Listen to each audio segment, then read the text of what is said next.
สวัสดีค่ะพ่อแม่พี่น้องสวัสดีFCทุกท่านเนาะค่ะกลับมาพบมาพอกับเจตาพารวยคือเก่าค่ะในทางช่อง YouTube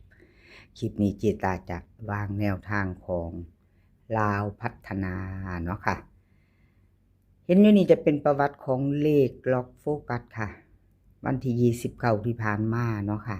วันที่29ที่ผ่านมาเนาะ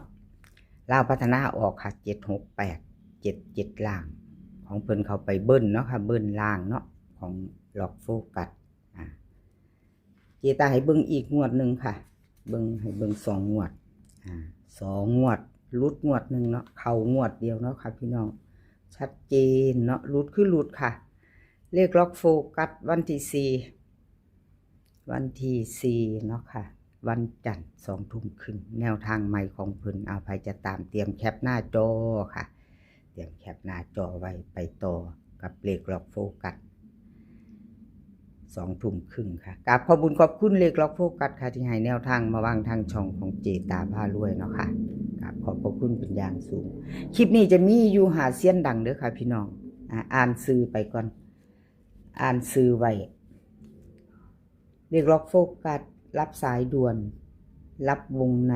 ไทยมักหวยแล้วก็ตาบรรทัดค่ะหาเสี้ยนดังไผอยู่ในใจพี่น้องเตรียมแคปหน้าจอเนาะค่ะเอาไปพิจารณาไว้พี่น้องเจตาลงให้ก่อนมือหนึ่งเนาะเอาไปพิจารณาไว้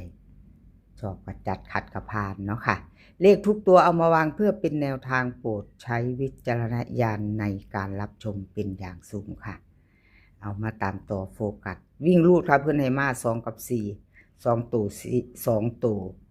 วิ่งรูด2 กับ 4ค่ะ2 ตัว 4 หาง2 4 2 5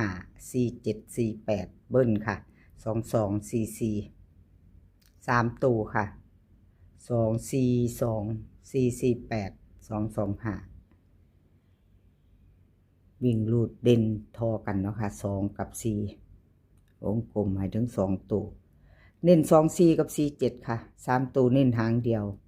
2 4 7ใครจะตามต่อกับเลขล็อกโฟกัสแคปหน้าจอค่ะเป็นวันจันทร์ค่ะพี่น้องคลิปของล็อกโฟกัสหาเสี้ยนดังนี่ก็จะมีแค่3 มื้ออาทิตย์หนึ่งปกติเด้อค่ะกันพุธศุกร์ค่ะ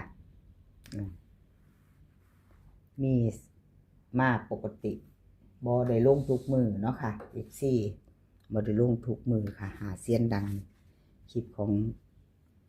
เลขล็อกโฟกัสแล้วก็ตาบรรทัดสายด่วนรับวงในไทยมักหวย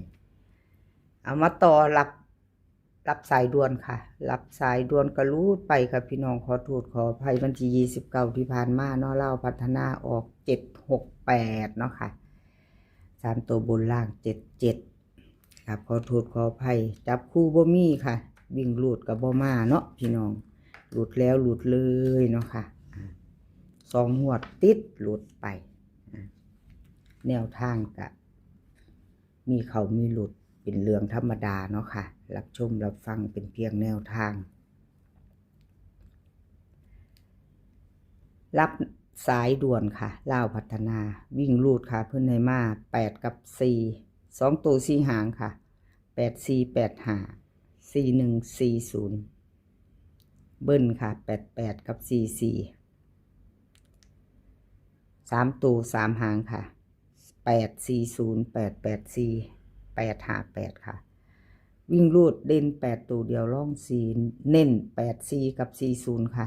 3 ตัวเน้นหางเดียว8 40เอาแคปหน้าจอค่ะใครจะไปต่อรับสายด่วนกับขอบุญขอบคุณรับสายด่วนหลายๆค่ะที่ให้แนวทางมาว่างทางจองของจีตาเนาะกับขอบพระคุณเป็นอย่างสูงค่ะมาไปต่อ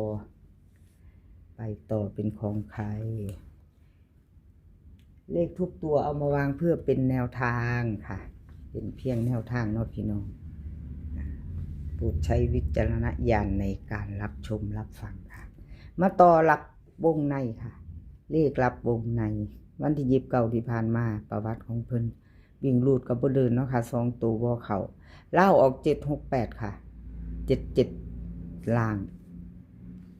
หลุดไปเนาะเลขรับวงในเป็นยังไงเนาะเจ้าวันจันทร์นี่ไปเด้อวันจันทร์บ่กล้า2 งวดติดเนาะพี่น้อง วันที่27เพิ่นเข้าไปเพิ่นเข้าอยู่วันที่27ก็มาเว้นอีกแล้วก็มาว่าง29บ่มาเนาะค่ะ9009 2งวดเข้างวดหนึ่งค่ะรูดทั้งวิ่งรูดนะพี่น้องเข้ากับเข้าทั้งวิ่งรูดเนาะเลขลับวงในเอา FC ถ้ารับวงในอยู่ในใจเตรียมแคปหน้าจอพิจารณาไปกับเจตาค่ะแนวทางใหม่ของเพิ่นเลขลับวงในวิ่งรูดเพิ่นให้มา7กับ3ค่ะ2ตัว4หาง7473 3130เบิ้ลค่ะ77กับ33 3ตัว2หางค่ะ730 774วิ่งรูดค่ะ7วงกลม7ล่อง3เน้น73กับ30 3ตัวค่ะ730แคปหน้าจอค่ะใครจะไปต่อกับเลขรับวงในกับขอบคุณเลขรับวงในหลายๆค่ะที่ให้แนวทางมาว่างทางช่องของเจตาเนาะกราบขอบพระคุณเป็นอย่างสูงค่ะ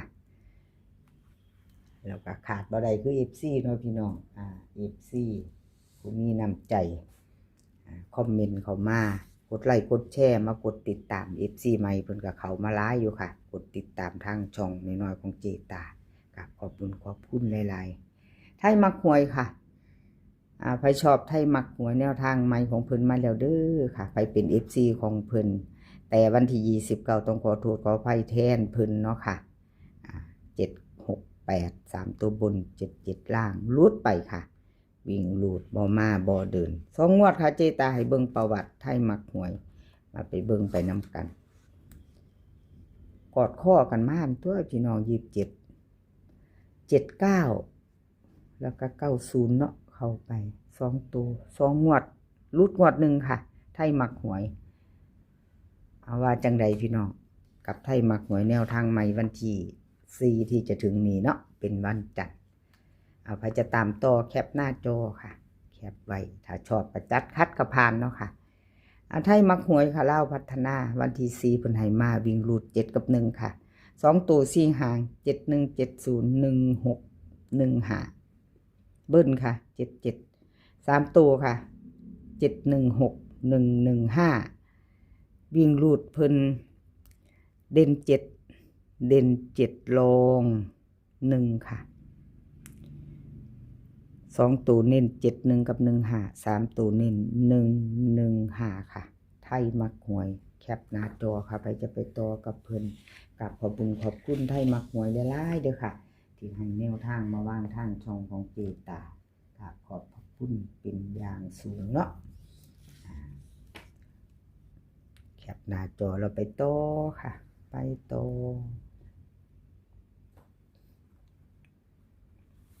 ตาบรรทัดค่ะพี่น้องตาบรรทัดนี่หลุดไปคักอยู่เนาะเว้าคักไทเจตาหลุดค่ะของเพิ่นโดนจังมากับขอบคุณตาบรรทัดคือเก่าล่ะค่ะเพิ่นก็ให้แนวทางมาคือเก่าเอามาคือเก่าบ่มีแนวแน่นอนเนาะพี่น้อง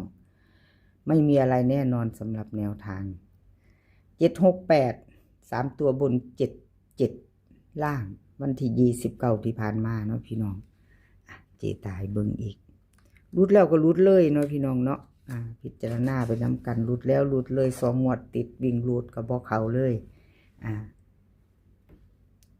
ตาบรรทัดข้ามโค้งในเด้อตาบรรทัด